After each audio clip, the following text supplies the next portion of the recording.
gudun tsandama cikin duhun da ke binne fitila. Na shirya bacci da addu'a saboda in tashi lafiya.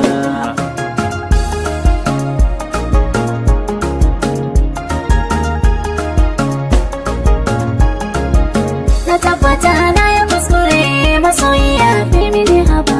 Ka mini dubi na afuwa kada kauna ta sanin gobe. Abinda zai girgiza ruhi ta yaya zai tausayin gaba.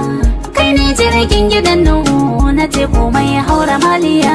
Kullum hawaye nake ta yi akan kina kwana da ki shirya kauna da yaudara kina nufin muskuna bini.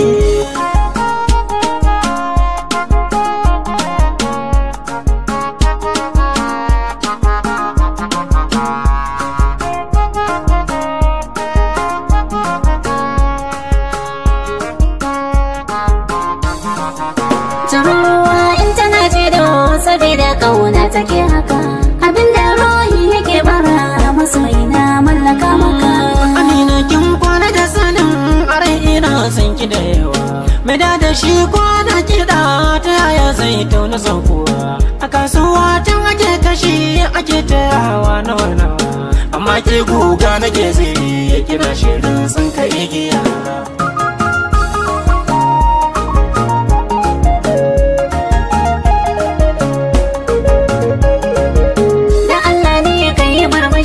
Ka daina zance marar maɗi.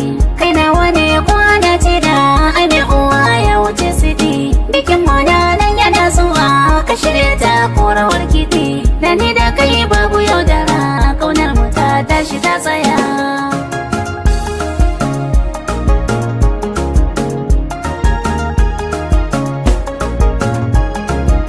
Amina ko da ina fushi kina zame mun farin ciki.